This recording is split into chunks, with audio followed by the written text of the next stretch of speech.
Hey, what's going on, y'all? T-Bob here. And Jake as well. And you're about to watch a little OTB LSU.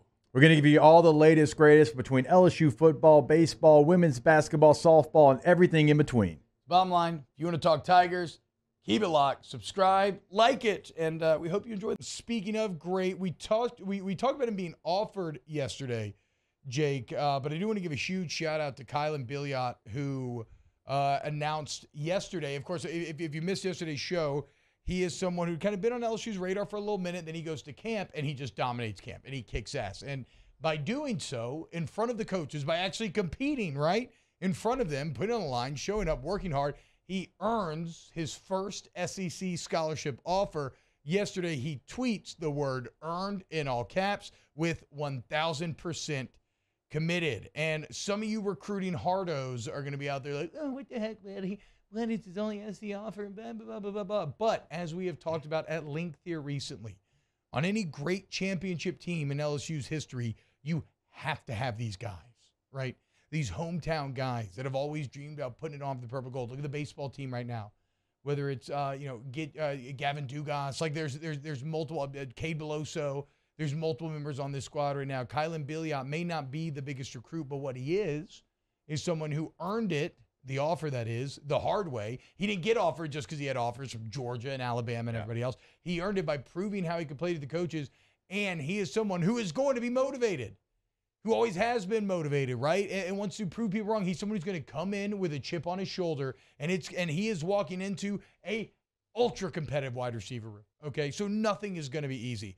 But again, I applaud the young man from Homa for earning that offer and now getting to choose to make his dreams come true and come here down to Death Valley. Yeah, and I give the staff a lot of credit too. This staff is not afraid to go out there and offer someone for their first SEC offer, and they're not star chasing and star gazing. Now, Do you have to do some of that? Yeah, you do, but also do the work.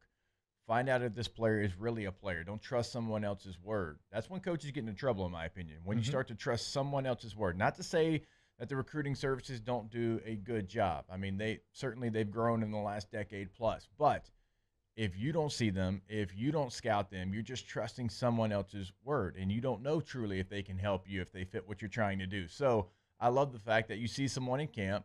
You're not really worried about how many stars he has. What, 3-star guy? Yeah, I'm guessing. I'm guessing a 3-star guy. I mean, he's got a great body, 6'3", 200. But his offers were, at least some of them were like Tulane, Georgia Tech, Louisiana Tech, and Memphis. That feels like a 3-star offer list more. All right, but you see him like, okay, well, I know what our guys look like. I know what we expect from the position, and he looks like our guys. He looks like he can go out there and compete for our football team. And so I appreciate that. I appreciate the fact that you allowed them to go out there and compete.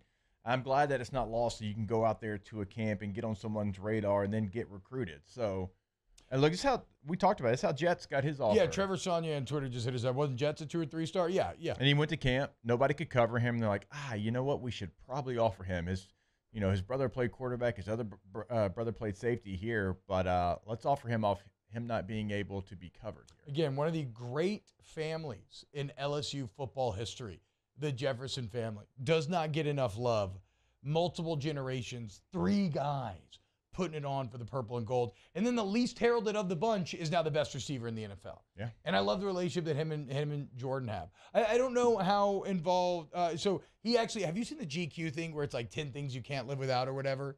So Justin Jefferson has gotten so famous that he was on their YouTube channel doing that the other day. And he did shout out both brothers, but it seems like him and Jordan work very closely together. Yeah. I don't know if like Jordan's his agent or kind of a pseudo agent of some sort, but the bros still holding it down. Because Jordan was into coaching.